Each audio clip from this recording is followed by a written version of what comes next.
संवर के बाद निर्जरा। संवर और निर्जरा एक ही समय में होते हैं। संवर और निर्जरा ये दोनों भी आत्मा की शुद्धि स्वरूप में, सम्यक दर्शन ज्ञान चारित्र स्वरूप में, दोनों को न्यारा न्यारा क्यों दिया संवर और निर्जरा को? जब ये आत्मा की एक ही पर्याय में प्रकट होते हैं। सम्यक दर्शन ज्ञान चारित्र यही संवर है और यही निर्जरा भी है, क्योंकि निर्जरा प्रति समय होती है, लेकिन संवर के बिना होने वाली निर्जरा निरर्थक है। उसी समय अज्ञानी को भी होती है, अपने आप की कर्म उदय रूप होते हैं और चले जाते हैं। ये तो हर अज्ञानी को भी निगोदिया से लगाकर सभी सैनी पंचेंद्री जीव पर्यंत ऐसी निर्जरा, जिसको सविपाक निर्जरा कहते हैं, तो सबको होती है। लेकिन संवर पूर्वक होने वाली निर्जरा वो साक्षात आत्मा की शुद्धि और कर्म का क्षय करने वाली है। इसलिए वैसे तो निर्जरा ही पर्याप्त थी, लेकिन संवर क्यों लिया? क्योंकि संवर जब तक न हो तब तक आश्रव का निरोध नहीं होगा, तो निर्जरा निरर्थक होगी। क्योंकि निर्जरा होती रहे और उधर आश्रव होता रहे, बंद होता रहे, तो उससे कोई लाभ नहीं है। इसलिए संवर को एक अलग तत्व के रूप में स्वीकार किया गया। हम कहें संवर न हो, न लें संवर को, तो संवर को यदि हम नहीं स्वीकार करते हैं तो निर्जरा की कोई उपयोगिता नहीं।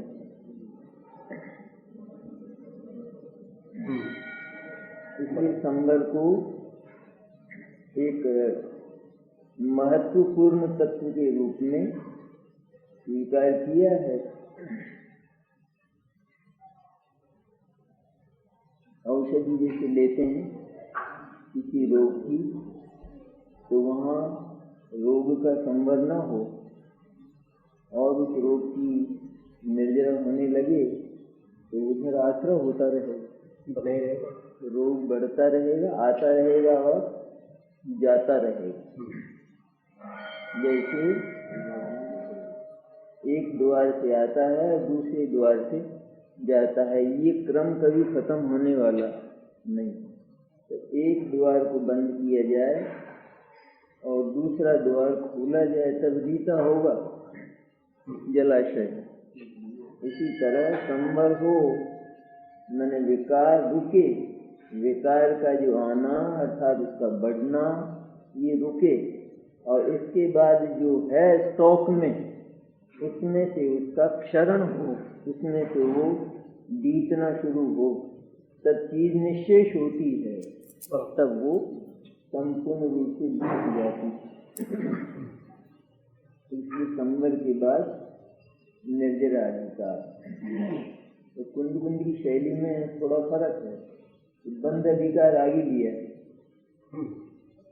जैसे आश्रव के बाद बंध आता है, इसमें बंध अधिकार लिया है आगे। क्यों?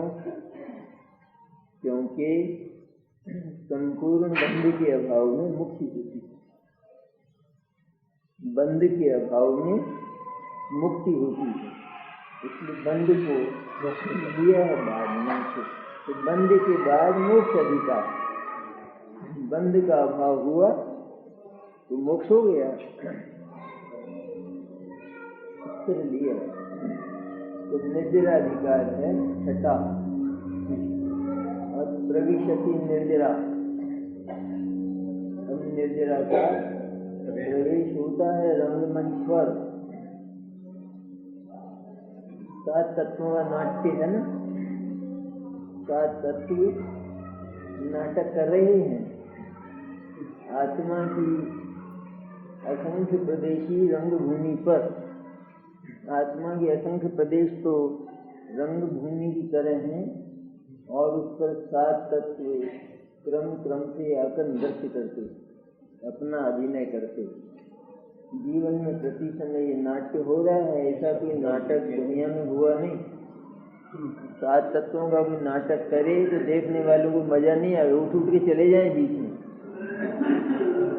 कोई अच्छा नाटक हो मैना सुंदरी वगैरह का, उसको तो देखे, लेकिन ये करने लग जाए ना, वो 7 तत्वों का नाटक है, प्रथम तो लोग सुनकर ही नहीं आए, और अगर आ ही जाए तो बीच में से उठ के चले जाए।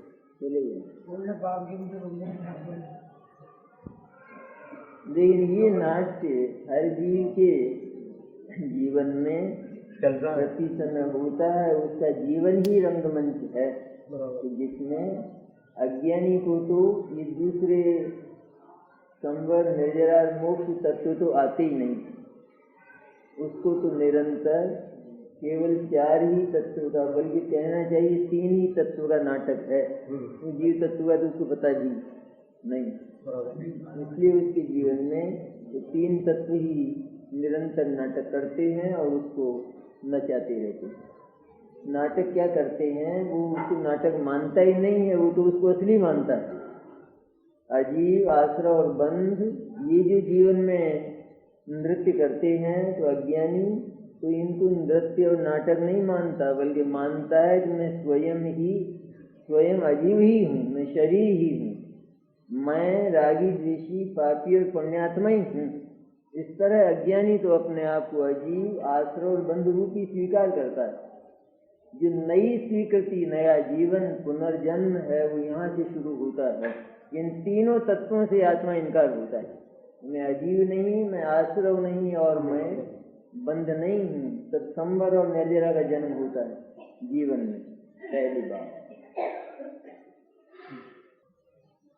दोहा है पहला तो जयकिन जी का, रागादिक को मेटी करी नहे बंद सम, पूर्व उदय में सम रहे नमो रावण।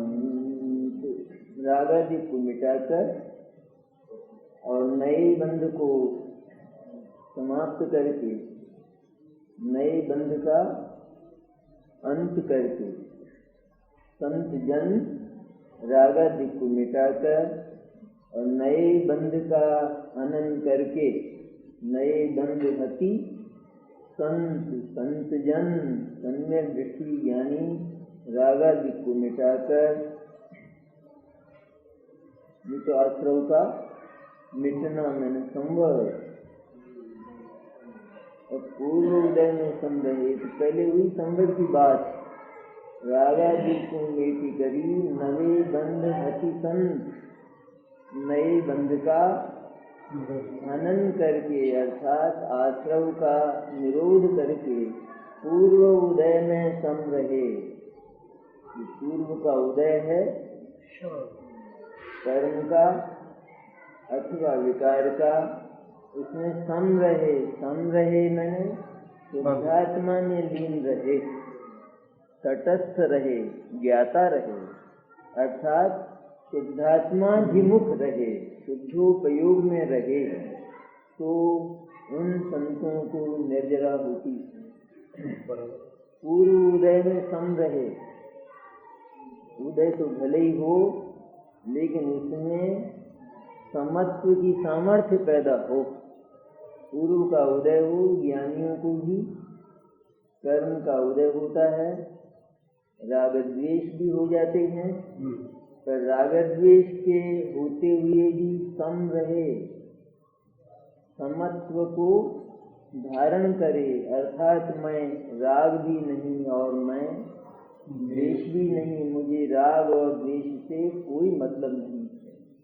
जैसे जगत के बाहर के पदार्थों में नाट्य होता है, परिवर्तन होता है, इसी तरह ये जो पूर्वोपार्जित हैं कर्म, ये भी अपने अपने क्रम में आकर ये राग द्वेष का नृत्य करते हैं, लेकिन मैं तो रागी और द्वेषी नहीं हूँ, मैं तो राग द्वेष करने लायक नहीं हूँ। इस तरह प्रति समय अपने को उदय से भिन्न अनुभव करे, उसको कहते हैं समत्व। भिन्न अनुभव करे तो क्या करे? खाली भिन्नता नहीं, पर अपने शुद्ध स्वभाव के साथ एकत्व करे। तो ऐसी जो समदर्शिता है, ऐसी जो शुद्धात्माभिमुखता है, वो पूर्व के उदय की निर्जरा कर देती है। उसको निर्जरा कहते हैं। पूर्व का कर्म उदय में आया और संत जन, ज्ञानी जन उसमें सम रहे, तटस्थ रहे, उदासीन रहे, ज्ञाता और दृष्टा रहे, अपने शुद्धोपयोग में रहे। तो उन संतों को उदय का भोग न करने के कारण उदय की निर्जरा हो जाती है, वह यूं ही चला जाता है। रोग, जैसे रोग होता है तो रोग का उदय तो आता है, लेकिन क्या होता है, औषधि साथ में ली जाती है ना, तो बल करता है रोग। तो क्या होता है कि वो रोग का जो प्रभाव आया है ना, वो क्षीण हो जाता है, वो उसको फल देकर नहीं जाता। और एक औषधि अगर साथ में नहीं हो तो वो रोग जोर करता है, फिर उसको तकलीफ देता है। ये दो बात नहीं होती, नहीं होती। एक तो औषधि के बिना देखें अपन उसे, वो जो रोग का चल रहा है, दौरा चल रहा है, तो वो उसको पीड़ा दे रहा है और वो लेता औषधि, तो रोग है या नहीं उस समय? रोग तो है, लेकिन वो रोग की जो परिणति है वो औषधि के कारण जोर नहीं करती है, तो उसका क्षरण हो जाता है। वो यूं ही जैसे मानो बेकार चली जाती है, बट्टे खाते चली जाती है। वो जो रोग की परिणति आई है वो औषधि के प्रभाव से बट्टे खाते चली गई। तो क्या होता है कि उधर औषधि का प्रभाव निरंतर बना रहता है। ये रोग का जो अपना क्रम है, जो उदय आता है, ये बट्टे खाते होता हुआ अंत में समाप्त हो जाता है। ये ऐसी जैसी प्रक्रिया है अध्यात्म की। ज्ञानी शुद्धात्माभिमुख रहते हैं, सम रहते हैं, तटस्थ रहते हैं, तब जो वो उदय आता है वो सारा का सारा बट्टे खाते हो जाता है।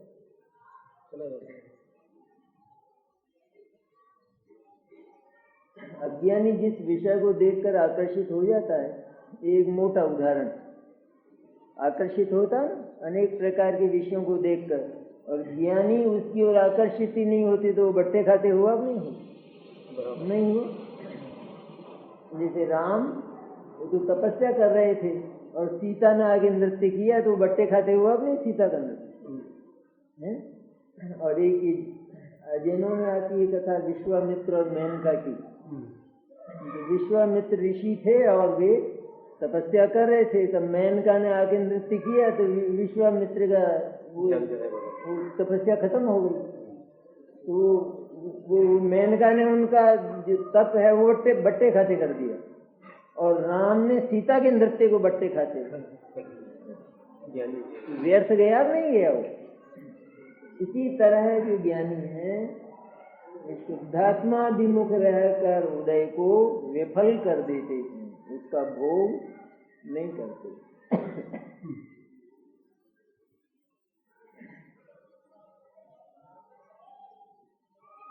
अब प्रथम टीकाकार आचार्य देव कहते हैं कि अब निर्जरा प्रवेश करती है।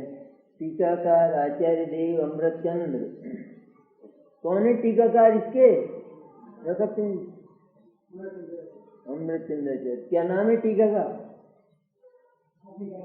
आत्मख्याति। सबको याद है क्या? है आप खत्म होने को आया जी।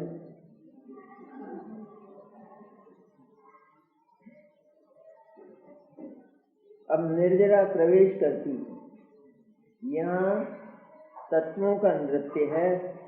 अतः जैसे नृत्य मंच पर नृत्य करने वाला स्वांग धारण कर प्रवेश करता है, उसी प्रकार यहाँ रंगभूमि में निर्जरा का स्वांग प्रवेश करता है। निर्जरा का स्वांग असली होता है नकली? निर्जरा का स्वांग असली होता है नकली? निर्जरा की नकली होती, हैं?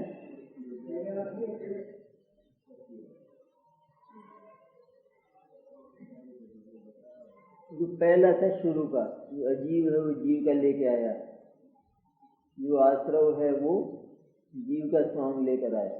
निर्जरा निर्जरा ही अगर नकली हो जाएगी तो असली कौन रहेगा?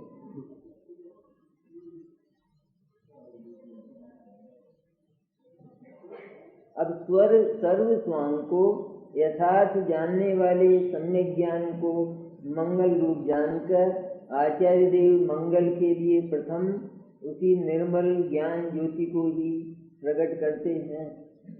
सर्व स्वांग को जो अभिनय लेकर आए, निर्जरा का जो अभिनय है उसको भी सम्यक ज्ञान जानता है।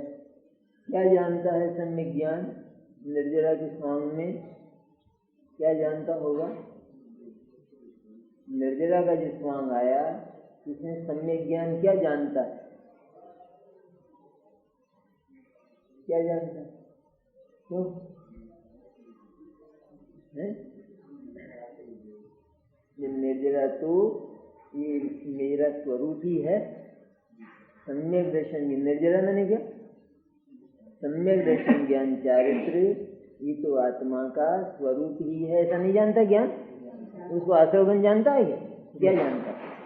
ये तो आत्मा का स्वरूप अर्थात आत्मा के स्वरूप का, स्वभाव का अवलंबन लेने पर प्रकट होने वाली ये अभिव्यक्तियां हैं। ये तो मेरा स्वरूप ही प्रकट हुआ है। ज्ञान प्रकट होता है तो ये भगा देता है निर्जरा को, तो क्या करता है?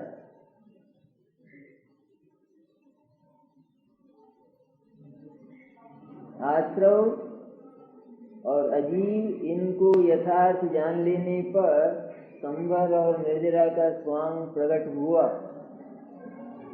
है ना। ये अज्ञानी को भी होता है। अज्ञानी को तो संवर और निर्जरा प्रकट होते ही नहीं। और वैसे शुद्धात्मा की ओर से देखा जाए तो निर्जरा भी एक प्रकार का स्वांग है, अर्थात वो भी आत्मा का स्वरूप नहीं है, वो अलग बात। लेकिन शुद्धात्मा की पहचान करके उसमें स्थापना, उसमें प्रतिष्ठा और उसका अनुभव करने पर जो पर्याय प्रकट हुई उसका नाम निर्जरा है। सम्यक दर्शन ज्ञान चारित्र का नाम। ज्ञान इस बात को जानता है, ये तो आत्मा का स्वरूप ही प्रकट हुआ। ये स्वास्थ्य और आरोग्य प्रकट होता है तो जब उसको जाना जाता है तो क्या उसको भगा देते हैं आरोग्य को? या उसका तो सम्मान होता है। स्वांग का तो इसको एक रंगमंच का रूप दिया ना, ये स्वांग का है। स्वांग मैंने पर्याय।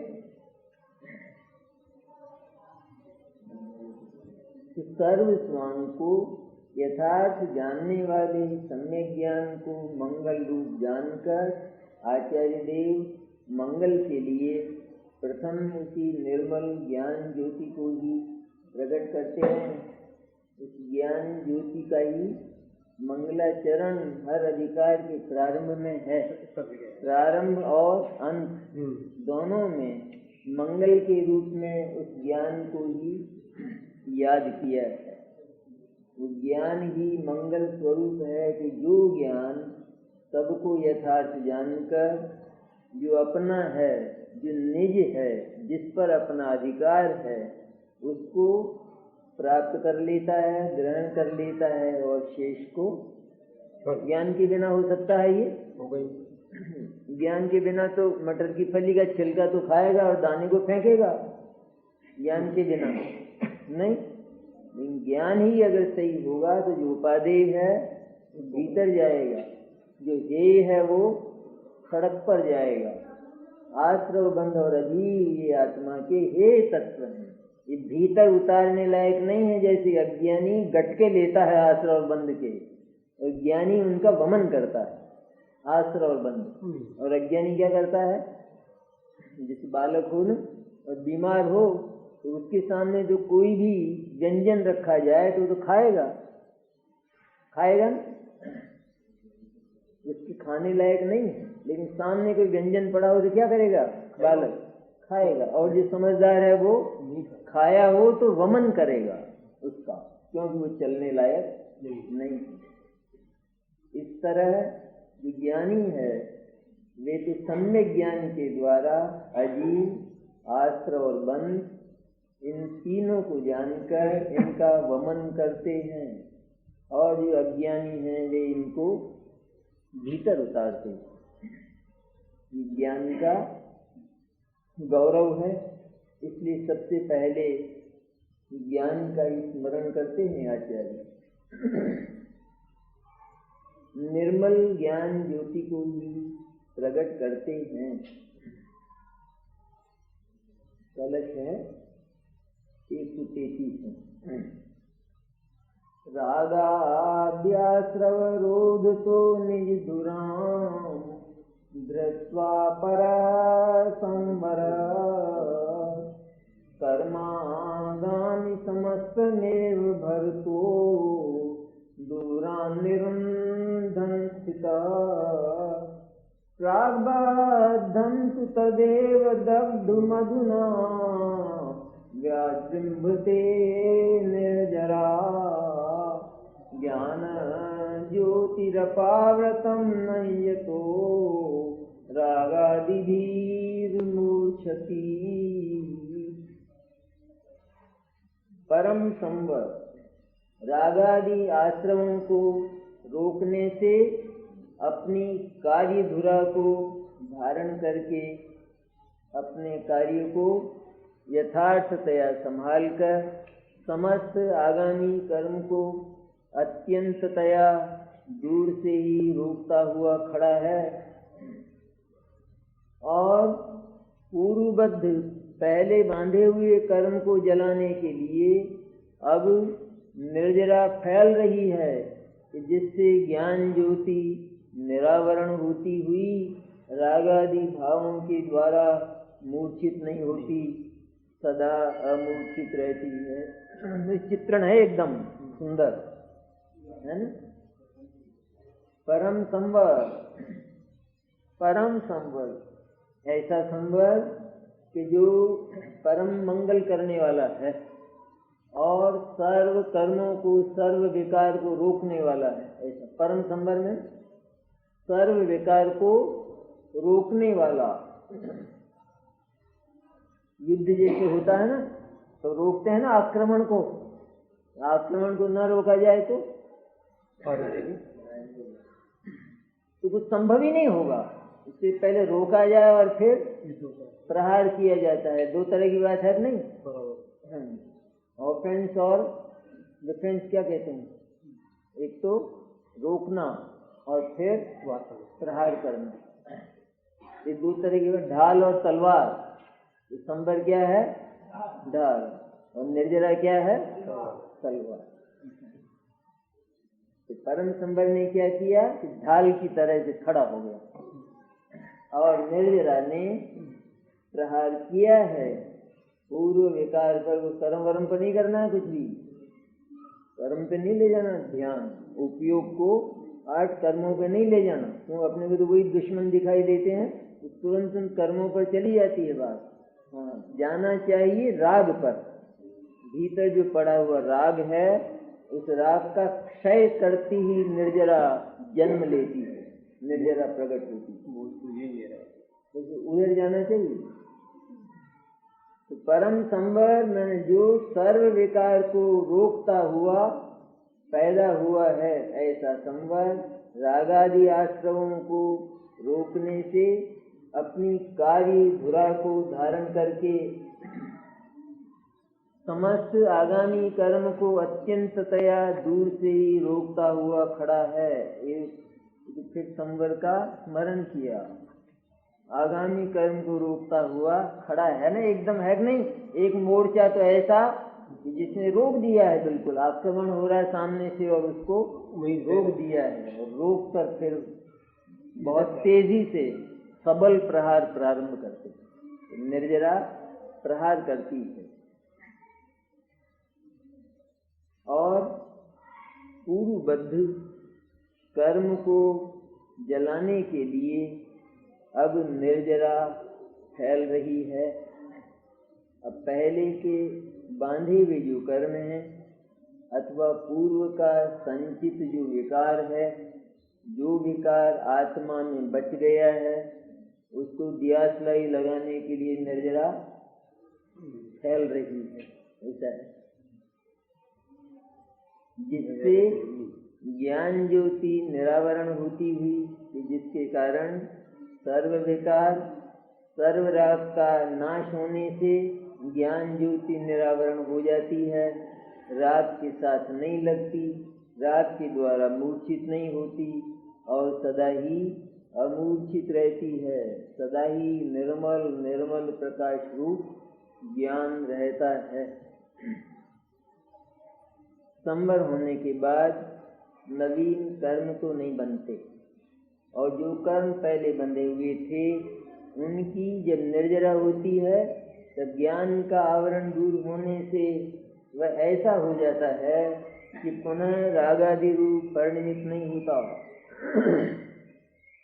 ज्ञान में न आत्मा और ज्ञान में न वो उपयोग, दोनों प्रकार की बात है। संवर होने के बाद नवीन कर्म तो नहीं बनते। जब संवर हो जाता है तो वहाँ पर विकार रुकता है, तो नवीन कर्म का बंधना भी रुक जाता है। भले क्रम पड़ता है, क्रम ध्यान में रखना। ऐसा नहीं कि एकदम सारा ही संवर, सारा ही विकार रुक जाता हो और सारे ही कर्म रुक जाते हैं, वो नहीं। लेकिन ज्यों ज्यों इसकी शक्ति बढ़ती है, शुद्धात्मा की लीनता बढ़ती है। शक्ति का बढ़ना मैंने क्या, इसको कहते हैं शक्ति का बढ़ना, लीनता बढ़ना। हाँ, केवल शुद्धात्मा का अनुभव मात्र नहीं, लेकिन शुद्धात्मा की अनुभूति में लीनता का बढ़ना, पुरुषार्थ के द्वारा आत्मा में उत्तरोत्तर लीन होते जाना, उससे रागादि का अभाव होता है उत्तरोत्तर। संवर होने के बाद नवीन कर्म तो नहीं बनते, और जो कर्म पहले बंधे हुए थे उनकी निर्जरा होती है। जैसे कोई कचरा हो, उसको अगर समाप्त करना हो तो क्या किया जाए? एक तो ये कि उसमें नया कचरा लाना बंद किया जाए, ठीक है ना, और तब फिर जो रह गया है उसको आग लगाई जाए, तब ढेर होगा ना। हाँ, इधर तो आग लगाते जाए, उधर उसमें डाले जाए, तो ये संतति कभी समाप्त होगी? ये परंपरा कैसे होगी? कभी समाप्त नहीं होगी। अज्ञानी को समाप्त नहीं होता है। अज्ञानी को कर्म जाते तो हैं, लेकिन साथ ही उससे डबल आ जाते। इस तरह परिमाण उसका बढ़ता जाता है। ज्ञानी क्या करता है कि सबसे पहले रोक लगाता है, बंद करो, अब नहीं आएगा। और जो बच गया है उसमें शुद्धोपयोग की दियासलाई लगा देता है, तो वो समाप्त हो जाता है। इसलिए संवर होने के बाद नवीन कर्म तो नहीं बनते, और जो कर्म पहले बंधे हुए थे उनकी जब निर्जरा होती है तब ज्ञान का आवरण दूर होने से वह ऐसा हो जाता है कि पुनः रागादि रूप परिणमित नहीं होता। तब ज्ञान निरावृत हो जाता है, तब ज्ञान राग के साथ नहीं लगता, ज्ञान में फिर राग का अनुभव नहीं होता। निर्जरा होने पर संपूर्ण शुद्धि होती है, तो ज्ञान सदा प्रकाश रूप ही रहता है। ज्ञान सदा निर्मल निर्मल जानने देखने वाला ही हो जाता है। केवल ज्ञान बन जाता है, केवल ज्ञान तक ले जाना है सब जगह। सर्व विकार का अंत हो जाने पर ज्ञान कैवल्य को प्राप्त हो जाता है। अब द्रव्य निर्जरा का स्वरूप।